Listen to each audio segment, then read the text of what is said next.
I love it. What do I do? You do a cold open, you just hit record, and then you're like, we're in it, guys. And that's it. And we are in it right now. So, this is it. All right, no setting the scene. We're just going into it. Let's do it. Yeah, see, that's what Thomas likes. I like to set the scene a little bit. Yeah. We're here, the beautiful, pickleball open, lovely Arizona. Yeah, I got you. I don't like doing that. All right, so we are live, Will. Nice. I don't mind live. Now I got to put on my the church portion of Will Lowery. I'm ready. Yeah, right. We've been kind of like going back and forth on, what our rating is for this pod. Like, are we PG-13? Are we R? Man, I try to be as G-rated of R as I can be. Yeah, right. So I've been podcasting for a while, and my understanding is if you have to put the explicit label. Uh-oh. Now Tyson's the one who's having issues. It's me now? Well, you got a little bit of an echo still. I wonder if that's coming through Will's headphone, though. It can't be. It can't be. Let me see. I don't hear echo. I don't think. It probably won't come through. Check. We'll see. We'll see. By the way, this is what a professional podcast sounds like right here. What if I jump off and jump back on? Yeah, go for it. It's actually not a huge deal. Yeah. Okay, if nobody else hears it, I'm just going to talk through it. Yeah, talk through it. We'll be good. So, hold on. Yes. Let me intro Will. We're going to do a real official one. This is the cold open of all cold opens. Here we go. All right, we've got Will Lowery. So I'm gonna read your list. I put together a list of 3 bullet points, and then Will, you can fill in the gaps and give us like your synopsis of who the heck you are. But okay, I got you as the host of Beyond the Fairway, first and foremost, a Golf Channel and NBC podcast. I know you're in your co-host Doug's studio right now. I am. You're a former and possibly, this is the question mark I've got here, and possibly current pro golfer. Yes, I am. I'm still considered a pro golfer. I haven't played in a professional tournament probably maybe a year or so, but right. I think I might play in one next couple months because I'm getting the urge for competitive golf again. I like it. Unless pickleball takes up too much. And it is starting to consume my thoughts for sure.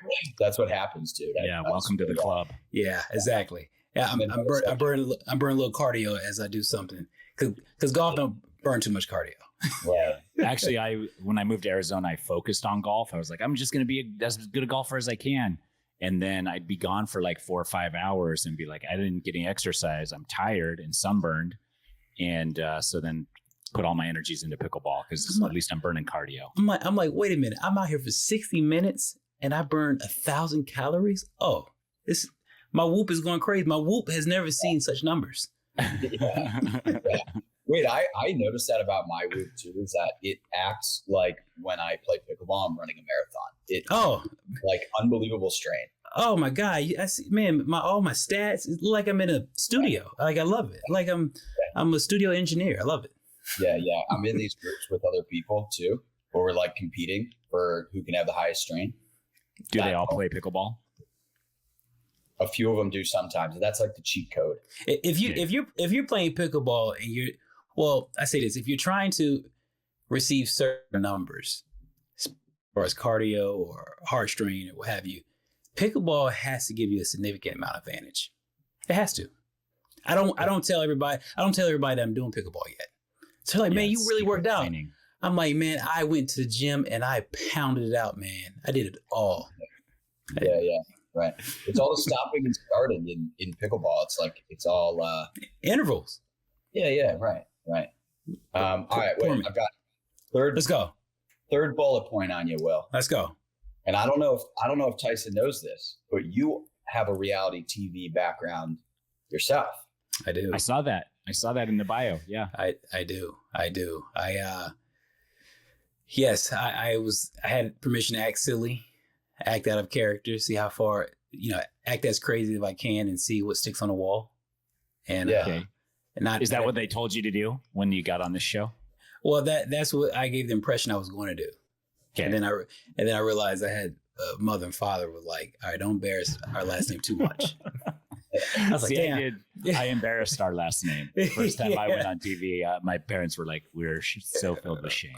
Right, man. It's getting worse and worse because I think I was on a couple shows since my first one, a couple different series, and I'm just like, I'm always conscious what my mom and dad would say. Like, all right, well, we'll get what you're trying to do, but we still share the same last name. Yeah. Right? So, yeah. But Lowery I know Lowry's here. So I think that it's a widespread enough name that your parents could still be like, it's not ours if they have to. I mean, I've seen my parents do it before. Like, is your son the neurosurgeon last name Lowery? Yeah, I think that's him. Yeah, yes. We're so proud. Exactly. He was on TV, then became a neurosurgeon. until he was on television until episode 5, and then he became a neurosurgeon. Yeah, that's funny. That's your my parents owning you makes you feel better. Right. Episode 5 is always a turning corner for me. Whatever reality show I'm on, I will behave, but episode 5 I got to stick around somehow. So. He was our son until episode 5. Then he became a gynecologist. So yeah, he became assistant gynecologist. That's probably more like it. And just to clarify for all the listeners, that show was The Big Break, which was essentially giving a shot to amateur golfers to kind of have their big break, and you made it pretty far in that. And I think you were best known for the fact that you had like a super unique swing, right? You kind of play with the crossover grip. Yeah, that show Big Break, man, was huge for me. It was professional golfers who, probably come from a different clubhouse, so to speak, and looking for that opportunity to get to the big stage. I pretty much compared to America Next Top Model, but golf. Just trying to survive, get to the next episode, whatever challenge they have in that current episode, and then from there, the last man or woman remaining become the victor. So, got it. Do you use that cross-handed grip at all in pickleball for your two-handed backhand or anything like that? No, man. No,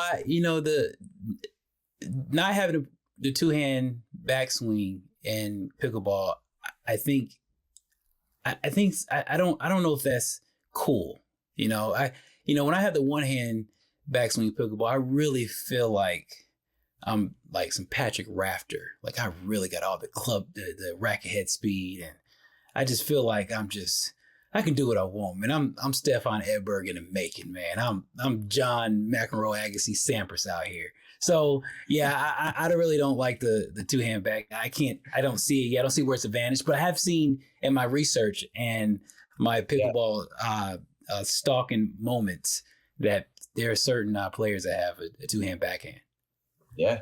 There's a lot of advantages to having a two-handed backhand in pickleball. Pickleball, yeah. It's particularly popular. Like at the top level, a lot of the top pros have that. Pros, not bros, but also pros have that. Two-handed backhand, and it can be pretty lethal. I just switched to one, and really? A lot more control. Yeah. Really? Yeah. Like if I want to send, so if I'm right-handed. If I'm playing on the right side, I can easily hit a forehand down the right line, down the alley, if you will, for thinking of a tennis court, right? So what does that mean? It means my opponent has to think about that and stay true and not cheat toward the middle, or they know I could go down that alley. On the other hand, I can't typically, with a one-handed, I can't go down the line. So they know they can get a little bit more comfortable there. But once I switch to the two-handed, I can throw it down the line. Now they got to be cognizant of that. I'm tennis based. So I'm not trying to talk too much trash. I'm like, you mean tell me we can't disguise a forehand backhand going down a line or not? So I'm I have to be schooled. I do have to be schooled because I'm coming across very cocky. Like I really think this is something I can master. Like, and I know because I see people who are very good. And to be honest, in all honesty, my second time playing, and Larry Fitzgerald, right? Quick story. I lost to Larry Fitzgerald. We were at Lake Nona. We were doing the LPGA Women Tournament of Champions, right? And Larry was playing it as a celebrity, and I was doing the announcer for the 18th hole. And Larry said, "No, you have a tennis background, so let's continue this pickleball." I'm like, "Sure, let's go." And the first time I played it was with Larry up in Flagstaff, not probably a year and a half, 2 years ago. Haven't touched a racket since, but I thought it was a cool sport. So Larry and I got together a couple weeks ago, and we played doubles. We were on the same team. I was like, "Man, this sport is pretty. I think I can get this sport. You know, I can do it." So then we switched and we played singles, and Larry beat me out of $1,000, right?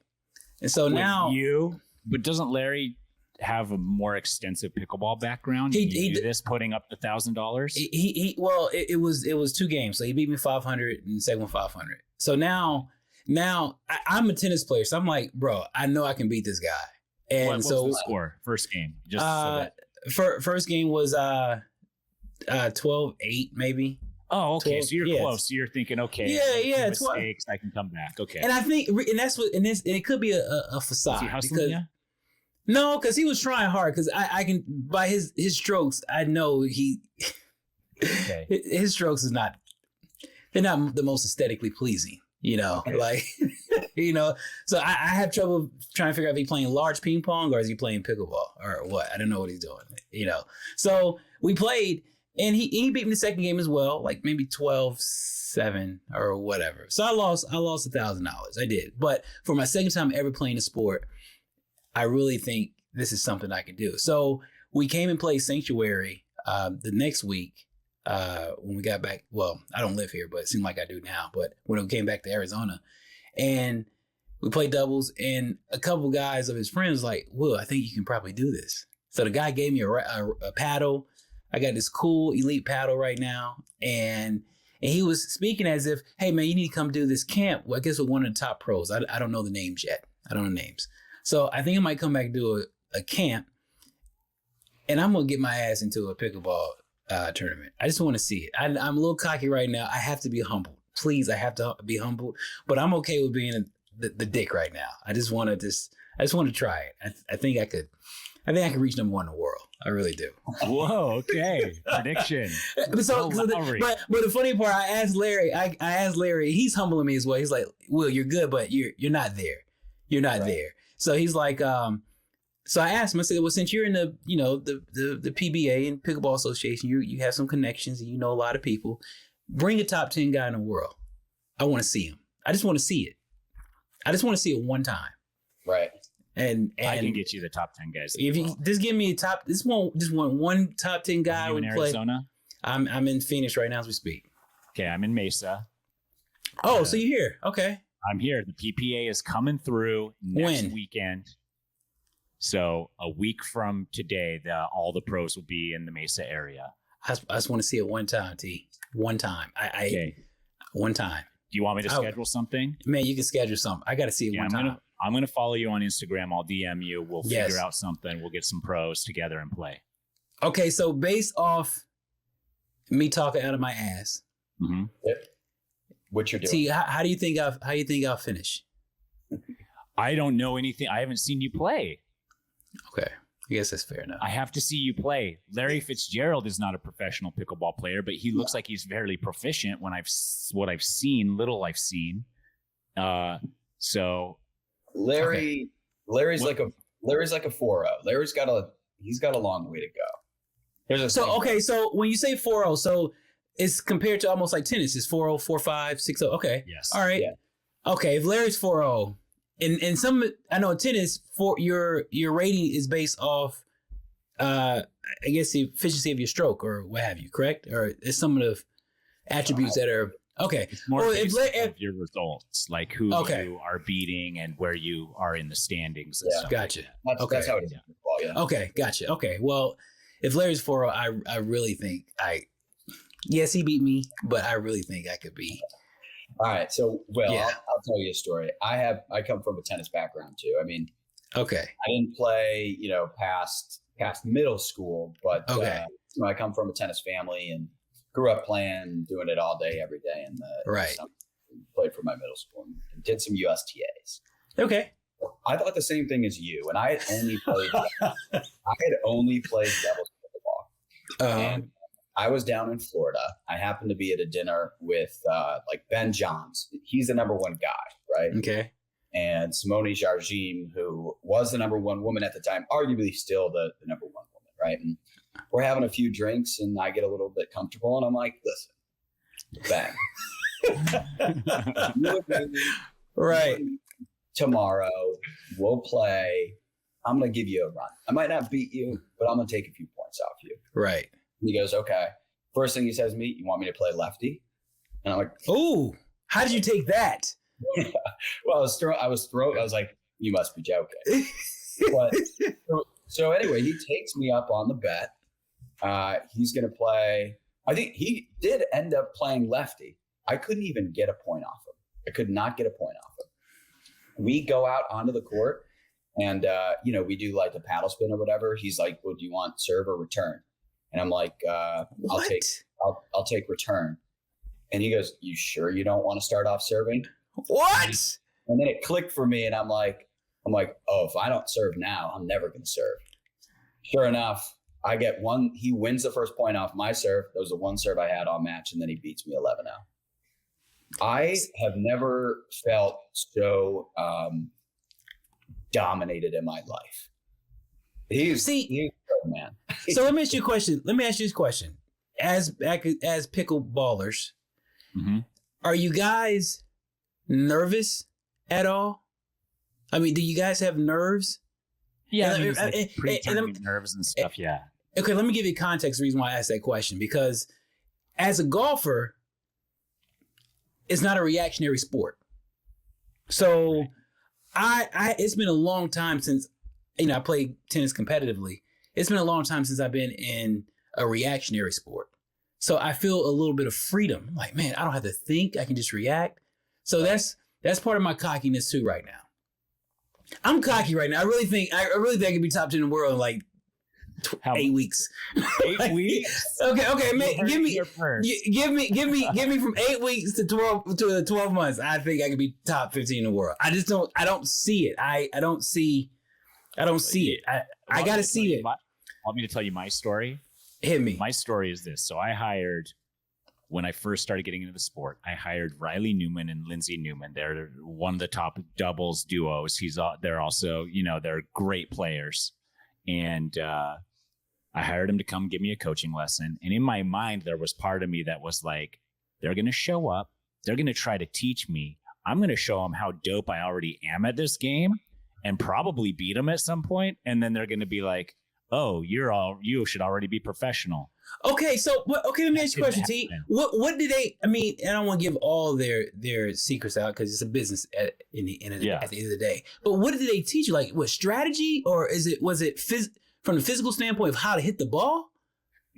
I mean, it's like technique. They're drilling with you, showing you things you can use to get better in your game. Because I mean, it's a game of percentages. Like any percent you can gain is an advantage over your opposition.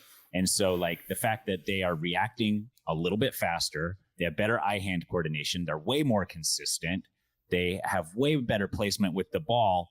Even if all of those things, they're only 5% better than me at, but it's like 10 different things, that's already 50%, So, yeah. So T, like, yeah. T, I have all of that. I have all of that. I like that. I'm ready to go. I'm ready to go. And the thing about I'm okay with being humble, but right now I'm not there to where I'm humble. I really think I can. And to clarify, you're talking about singles, not doubles. Singles or doubles? Both. I think I really excel in doubles. If I had a wrong part. Really? Okay, so that's the one I thought you were talking about singles. Singles. He says doubles is harder. Oh yeah. That's no. If I had the right double partner, I tell you this, and I will tell you this: if you can give me a top 10 player in the world, and me, we will win. We will win one of the first 2 tournaments. Wow. I'm telling you, am telling you guys. I am telling you. I don't think I would be. I don't think I would be that much of a liability. Yes, I'm sure some of the. I mean, some may be my fault, but I don't think all of it will be my fault. I think my guy won't have to worry about me too much. I'm John McEnroe at the net, man. You are the prototypical like. Yeah, I am. I know I'm fitting all the boxes, man. Dude, this is why people love pickleball. This is the draw of the sport because you get in it. Their learning curve is not super steep, and you just like, you can like that, like you feel comfortable, and you're like, I'm hitting pretty good shots. I don't see how much better the pros could be, but when you get on a court with the pro, I gotta see it, T. I have to see it because I understand angles. I understand angles. I understand combination setups. I get it. I get it. I can put my shots in ways to attack. I feel that I can do that. I do. I got to see it one time. And singles, no. I still have bad knees from tennis, but I wouldn't mind trying. I wouldn't mind trying it. I wouldn't mind seeing it. I'll give a major run. But doubles, if you give me a top 10 guy, he would like. I really think the top 10 guy was like, I will consider working with Will. Here's the thing, though. Okay. There is, I would say, relative to any other sport, there is a higher degree of people coming in and turning pro. It's just the infancy of the sport, but turning pro within a year. And often those people do have tennis backgrounds. But what they realize... So do I have somewhat of an advantage because I have a tennis background? Oh, for sure. Yes, definitely. Okay. Yeah. But what you realize when you play doubles is it's much more of a chess match. There's much more patience. More patience, I'm noticing. And mouse patience. Way more patience. Yeah. Thinking a few shots ahead, that type of thing. And that's what I'm learning. And I wouldn't mind getting a little more reps in that piece. Because when when we're all at the kitchen, I have to, worry about really being patient. Like, okay, this is not a time to attack or do something special. But, so at times it's a virtue because I'm patient enough. And sometimes I'm like, oops, sorry, partner. Yeah. Will, to move off topic a little bit, we already know you're going to be top 10 pro in the next, handful of months. Absolutely. Pretty much guaranteed. You heard it here first on the pod. You did, damn it. Did you watch, this is a golf-ish question. Did you watch the Tiger Woods documentary that came out like a handful of months ago? I did. I dabbled in it. Yes. There was 2-part series on HBO, correct? Yes. Correct. Yes. And I did. And they pretty much showed even he was on talk shows with his dad at 5 hitting putts on stage for Jay Leno and stuff. Absolutely.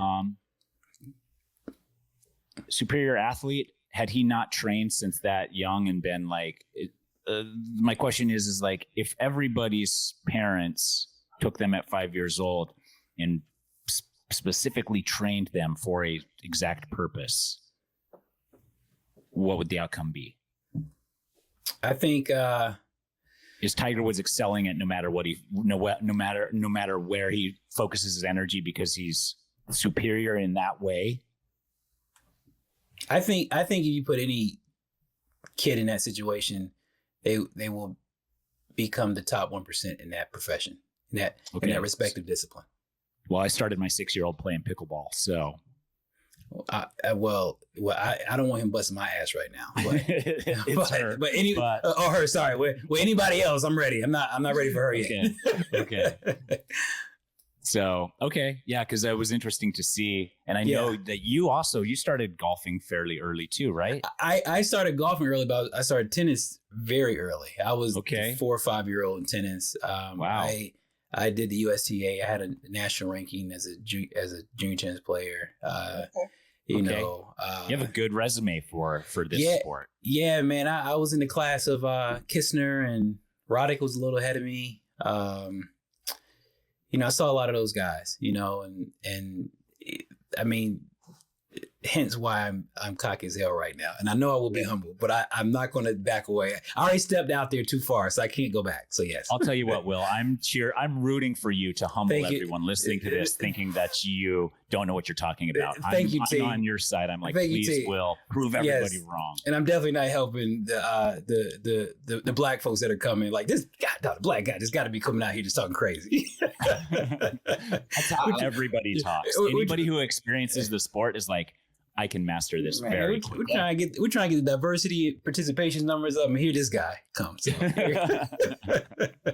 Yeah, but isn't there's like a comparison there to golf in that, like, if you go out there and you play a good round, you go, damn, if I just came out a couple more times a year, I'd be consistently. But that goes back to the reactionary and non-reactionary sport. Golf, you're not going to do that. Golf, and I'm not trying to belittle pickleball, but golf, there is a certain. There's certain things there's certain things you just have to possess in golf, or just understand. Not so much possess, but you have to gain knowledge and understanding of how the golf swing works, how the swing arc works, how setup what actually setup means, you know. And you know, when you say the word setup from an amateur to a professional golfer, those are two different worlds, you know. And understanding how the swing arc is and the nuances of what makes a good ball strike versus hitting the ball. You know, So there's a lot of people, amateurs, who hit the ball, but a true golfer is a great swinger of the club. I'm not a great swinger. Yeah, I already know that. No, I mean, you know, thing about it though, golf is you can, you know, Arnold Palmer had a saying, "Swing your swing," and if you know anything about Arnold Palmer, he had one of the most unique and iconic swings known to man, you know, and you know, he's from Latrobe, Pennsylvania. So, you know, his father was Mr. Deacon Palmer was very adamant on, you know, if you listen to a lot of people, you're going to come back here work with me. You know, when he sent his son out into the world to go out and play golf professionally, he made sure that, you know, you had to own your swing, own your unique game. And that's why I am so confident in this pickleball. I'm owning my. Granted, God just gave me a paddle the other day, so I really feel confident. So yeah. I'll give you one thing. I mean, if you have hand-eye coordination that's good enough to be, you know, a top level golfer, that's going to translate really well for you in pickleball as well. And obviously, you've kind of got the athletic background on the tennis side too. So I think, listen, I might be one of your biggest proponents. No, I am. Thomas is coming on late, dude. Yeah, no, Thomas. I need you to be the biggest hater. Me and Tyson got it. We're good. We're good. We need motivation for you to prove somebody wrong. Exactly. I need you to not want this thing to work. And the thing about it, when I found myself I got mad at myself. This is how I know it stuck with me. When Larry and I were playing, I found myself getting mad. Like, I really got upset, you know. And Larry, you know, obviously our big encounters are in two different worlds. But I said, man, another 500. Will, are you sure? Because you're going to pay me. I'm paying you. I'll sacrifice a bill this month. We're playing, you know. So I got upset, and that pretty much was a spark plug for me. Yeah. All right. So you need doubters. You need fuel. I do. That's how I moved my whole life. I need doubters. Feels better. Nothing feels better than jamming your success in their face. Oh man, you couldn't do it. When you become my friend so early, I lose motivation so quick. Thomas, we can't have you in this circle right now. No, just me and Tyson. That's it. If I were coming out there next weekend for the PPA, Will, are you? Play, and I don't think you'd even come close to beating me. In singles? Me playing into the role, right? What was okay? All right. What is coming close? I think maybe you'd get singles 5 points max on me. Game to 11. You have a tennis background, so I think you could pull off some forehands, right? Some nice winners, but that's how you get your points or my mistakes. Time to do some secret training, Will. Yeah. Singles. You don't know. I don't know. 10 Pro. You have no idea. I don't. But you're not going to have me out here on this damn podcast saying that I won't accept the challenge. I tell you that. So, I mean, you can be number one in the world twice. I'm not going back down. Sounds like we got a game. Yes, sir. Absolutely.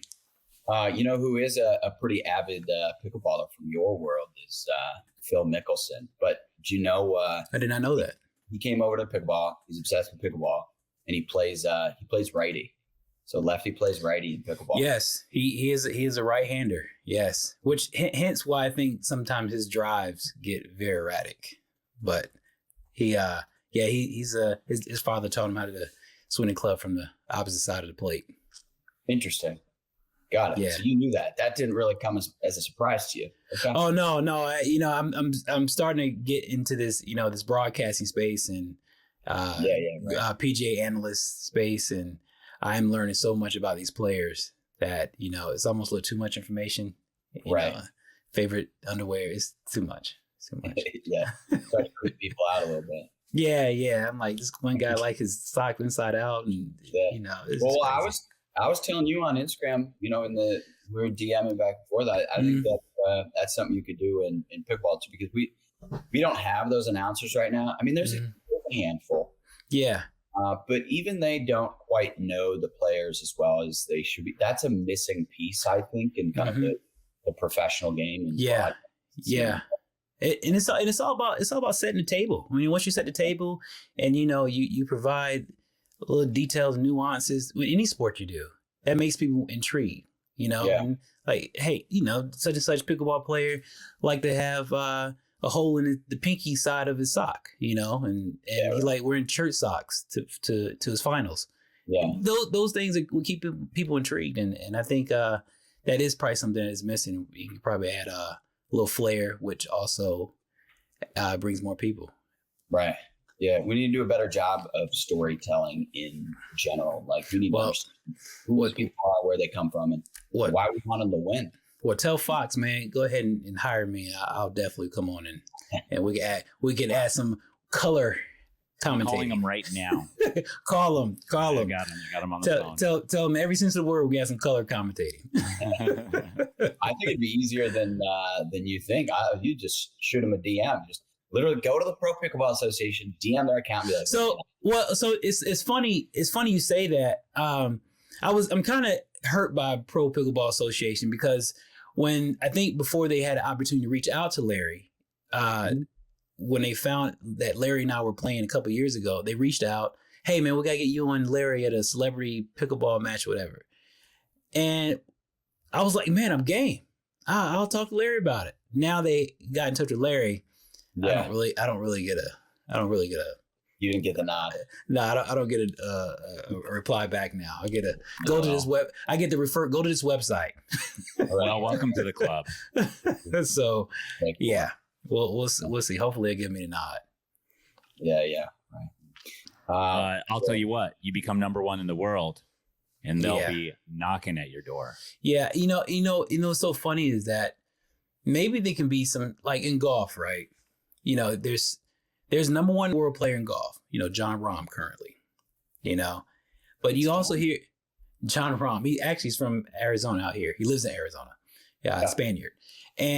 But when you hear of number one players in the world, and then you hear of people who are great golfers, but just couldn't make it over a hump for whatever reason, you hear that John Rahm got beat by this guy. Now, this guy is not on tour. This guy has no status on tour, but you hear how great he is.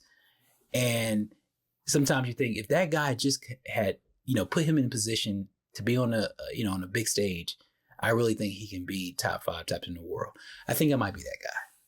Yeah, but now we are setting the stage for you though. So yeah, set the stage. Set the stage, man. Have every light in the world there, because I want it. I want it.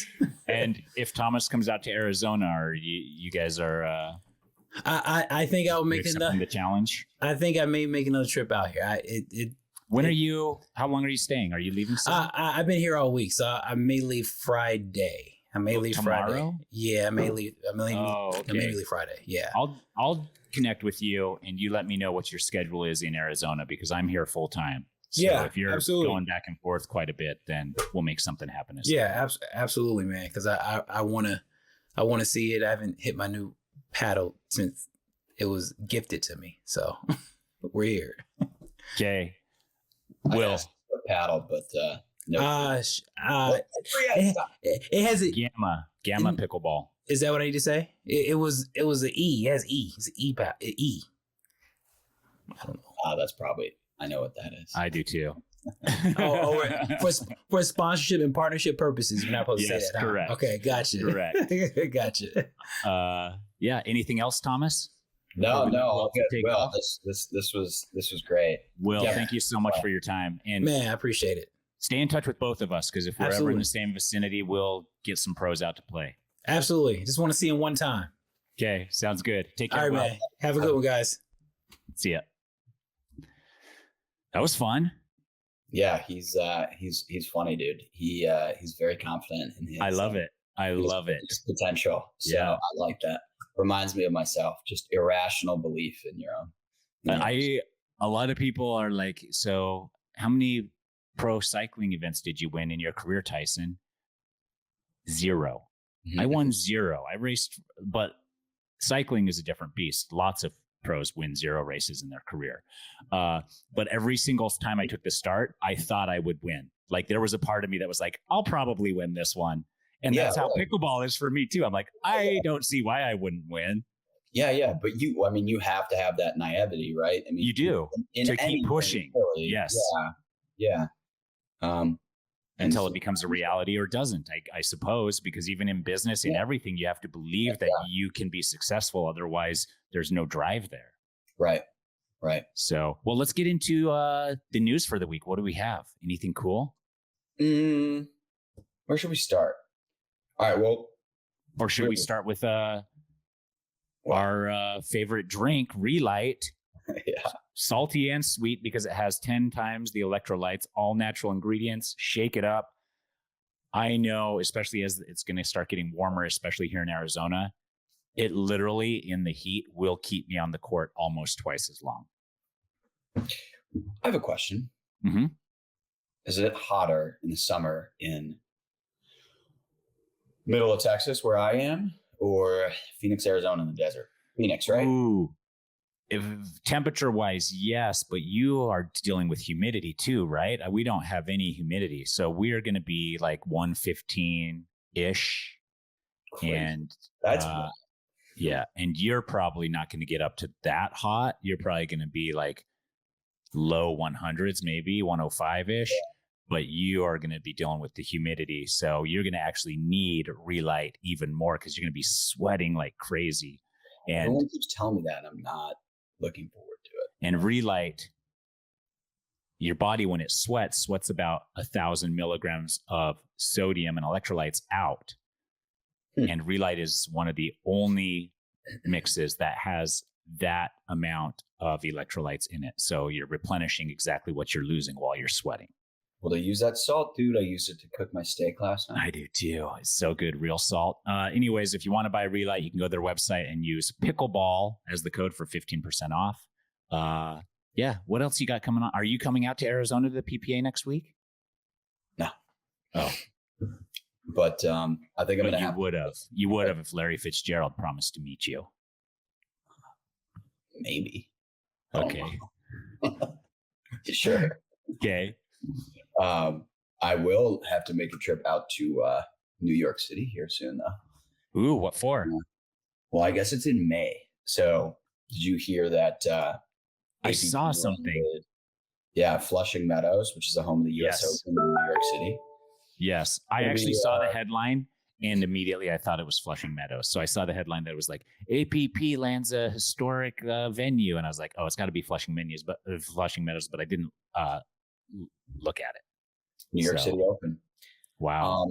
PPA is definitely do something in New York. I mean, they can't have the APP being the only New York City tournament, and it's at like the perfect venue. Yeah, so, it really is incredible. I expect some sort of I don't know, move by the PPA to do something like that for next year. But yeah, that's pretty cool. I was reading what they were saying about it, and I guess for like the US Open and stuff, I mean, it's right next to LaGuardia. So there's planes coming in and out of there literally all day long. Right. US Open, they divert a lot of that traffic strategically. Wow. Like not bother the players and not run the broadcast all the time.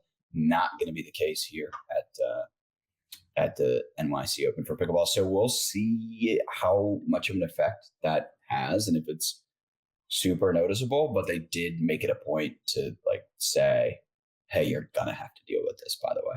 Interesting. Because we, where I play sometimes down here is by an airport, and the airplanes they are a little distraction. I wouldn't say I haven't been like in tournament mode while the airplanes have been coming and going there, but I've been in rec play. Doesn't really bother me other than you just can't hear the call of the score and stuff like that for a couple points until the airplane's out of the way. Right. But I can see how, that might be a little workaround. Still, though, worth it to play at Flushing Meadows. For sure. I think that'll be pretty cool. All right. Did you see, this is what I was mentioning right before we started recording. DUPR came out with like their top, their top for each. Yeah. Like they put together an average rating for every region of the US. Yeah. And then they also released top 50 players lists for each of those regions. Yes. Which is actually really interesting because you can go see like, okay, who are the top handful of pros from that area? And then also like, who are the top amateurs? And some of them are, like low rung pros or whatever in that area too. See like, okay, who do you know? Like what names pop out? Figure who should be up there, who definitely shouldn't be up there. Okay, did you look at these lists? I will right now. No, that's the point. Oh, no, but let's take a little break right here. Okay. Why? Why do you have to take a break? I just have to restless leg syndrome. I'll be right back. Okay. I am here.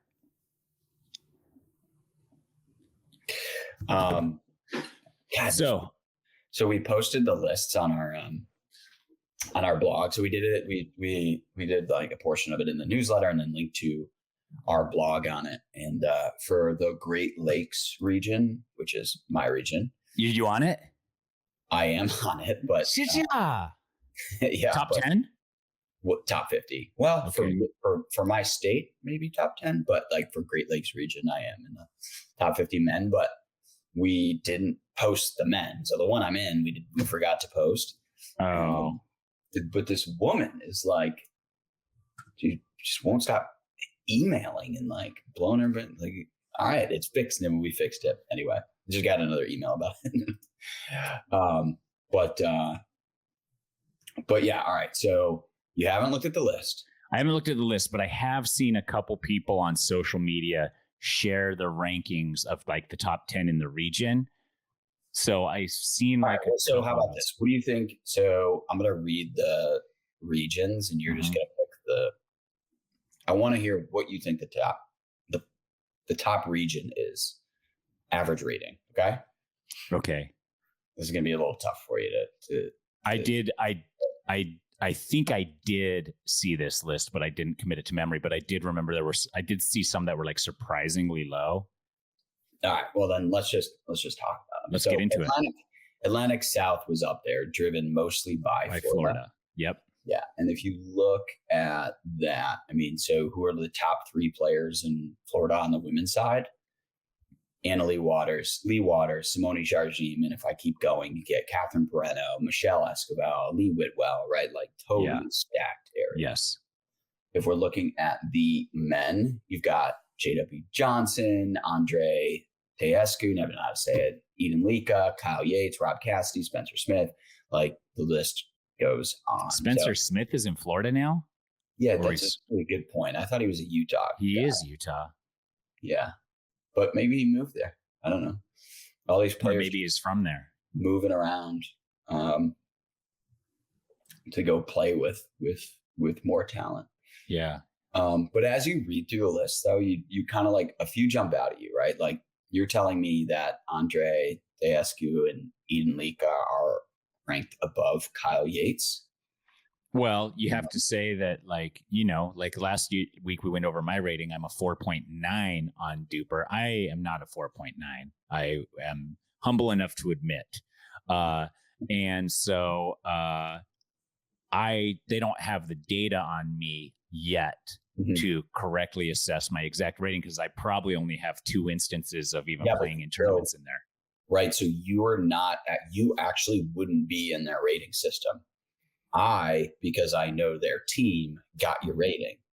Oh, okay. And it would be like a provisional rating until you've actually played more tournaments. That's why you actually have like a 4.9 when maybe you're, where, I don't know. Because you and I signed up 5.0 or 4s or whatever. Yeah. Okay. But for these ones, I mean, but these do take in matches and your performance. Yeah. How well you did. So, I mean, does it weight it against each? Like, let's say Kyle Yates has played those 2 guys who you think should not be rated above him, and in general, over or most recently, they've been beating him. Is that come into play as well? Specifically, recency? Yeah. No, but recency versus. So, like, let's say that, like, okay, Thomas, let's say you have like a 0.05 better rating than me, and we're from the same area, except for that every time I play you, I beat you. Would that come into effect? And they'd be like, oh, Thomas is ranked above Tyson, but Tyson beats Thomas every single time they meet up. So technically, maybe Tyson is, due to the transitive property, better than Thomas. I'm asking because this is a good question. Because it is a good question. Is it though? I don't know if it really is, because I feel like, could they build an algorithm for that? I don't know. No, I mean, like, if you even think about, any like many pro sports are settled. Like, if there's a tie, it's like, okay, what was the head to head? If you're trying to determine who moves on, right? Yes. No, that's totally relevant. So it's interesting. But the cool thing is, like, and this is my favorite part about DUPR, is like, I can see how my rating progresses or digresses every time I play a tournament, right? And then I can also look and be like, all right, am I within reach of like a Kyle Yates? Like, could I get up there? Like, yes, definitely yes, dude. I know that Will Lowery would tell you, yes, you could. Yeah, right. Yeah, in fact, Will Lowery would tell you that he is better than Kyle Yates right now. Yes, and that you could get there. Yeah. But so you can jump in if you want, anybody listening, just go to the dinkpickleball.com or go to mydupr.com, and you can see these lists where you rank. And more importantly, if you download the app, you can just claim your profile. If you've played a handful of matches, like, your profile's out there, you just need to like log in and claim it. And DUPR is completely free now. So I think it used to be paid, but now it's free.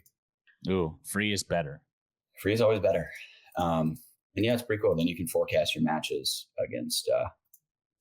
That's going to be the best, which is what's really going to come into play as betting in pickleball takes off. They're going to need some system of ranking for the sports books to create lines. For sure. So, I mean, there needs to be more data in general. For sure. Yeah. But you got to build from somewhere. Yeah. So, okay. What else we got? All right. Did you see that? Kind of like a little drama stuff, but you know who Frank Anthony Davis is? He's been playing pro pickleball for like 10 years. Frank Anthony Davis is the one that runs like crazy. Is he the singles? Yeah, dude. Right. Yeah, it's I follow him on Instagram. He's great, dude. Just like little hummingbird. Never gives up on a point. The hummingbird. 100% takes pride in that. Okay. But he just tweeted out of nowhere. I've been involved with pickleball for nearly 10 years. Every organization has been incredibly kind and personable. USA Pickleball is the exception. So just looking at this thread, Mark Renison from Third Shot is like commenting on it. Zane's commenting on it. We're commenting on it. And then USA Pickleball is getting involved, being like, we're sorry you feel that way, and trying to do damage control. Okay. And he's like, not trying to be dramatic. So I go, well, consider me intrigued. He's like, not trying to be dramatic. They're just mean. I'm not sure that's surprising or controversial, to be honest. So I don't know. I just thought it was interesting because it's like USA Pickleball taking more heat. Okay. And I don't know. They haven't been in the spotlight for good reasons of late. Let me see. Frank Anthony Davis going. Let's see. I mean, now you're going to have to find the tweet. Oh, man, it's down a ways, huh? Oh, there it is. 6 people commented. I just wanted to see the comments. Yeah. Okay. He was very vague. He just kept saying, like, yeah, I mean, like what's breakfast? He's like 10 years of experience. Who knows what it is, but, you know, I don't know. USA Pickleball, they aren't getting a lot of good press lately in the world of PB. So, yeah. I don't know. I just thought it was interesting. Like, if you have a vet like Frank Anthony Davis taking aim at a legacy organization, something's going on. Something is definitely going on. Something's been upsetting. Yeah, I thought that was interesting. I didn't put it in the newsletter or do a blog about it. I don't want us to be like a tabloid necessarily, but I figured I'd mention it here just because, like, I don't know, I thought it was interesting. And like, you saw Ben and Rob on Freestyle Boys being like, yeah, you know, same thing, basically. Like, well, we talked about it a little bit too, because as PPA is making moves, APP is making moves, Major League Pickleball is making moves. Where does that leave USA Pickleball? And if they're not making moves, then they're going to get left behind and they're going to be less respected as these other organizations are taking the limelight and dictating the direction of the sport. Right. Yeah. So get on your horses, USA Pickleball, or you're going to get left behind. You heard it from Tyson. He sure did. All right. So yeah, the Mesa Grand Slam. So you're going to go to that? I will be there at some point because Fila has supposedly a really cool like lounge booth area. They'll be selling all of their goods and having some fun games set up and stuff like that. So I'm going to definitely swing by and say hi there. And I don't know how long I will be though, because I got a lot of stuff going on next week, dude. I got my mom in town. I got my sister in town. I got some friends in town. This is the hot time of year to come to Arizona. And so all year long, nobody will come and see us. And then after Christmas, like last year, I think the entire month of February, we had a guest every single day at some point. Really? Yeah. What's like the average temp there right now? When I was there, it was like, you know, it's like chilly when you wake up and then heats up during the day. It's going to be 80 today. It wasn't like vacation weather when I was there, in my opinion. But compared to the Midwest, it is. Compared to anywhere that's snowy, it is very nice. It's 72 right now, and it's going to reach almost 80 today. And it's been heating up. So it's been like mid 70s, which is really nice. So it'll be a little warmer. All right. I'm starting to get a lay of the land, these different vacation towns. I'm still a Florida guy. I love Florida. That's where you go? I think I always will. You're an East Coaster. That's where you're supposed to go. I'm West Coast. I always went to Hawaii. I'm a Midwesterner. Yeah. Midwesterners go to Florida. You could go to Hawaii too, but Florida's closer. Never been to Hawaii. I would love to go to Hawaii.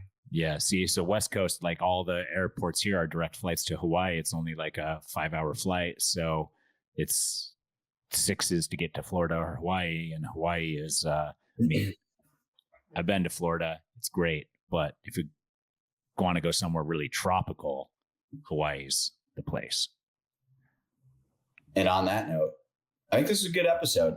I liked having Will on. I think people will like this one. Yeah, he was a fun personality. Side note, he did say games were to 12 with Larry Fitzgerald unless they're playing a special type of pickleball. I assume he meant 11. I asked him the score of his games against Larry, and he said 12-8 was the first one, and then 12. Yeah. So, but Larry maybe just likes to go the extra mile. I can see that happening as well. Cool. All right. Next week, same time, same place. What's our signature sign off, Thomas? You got one figured out yet?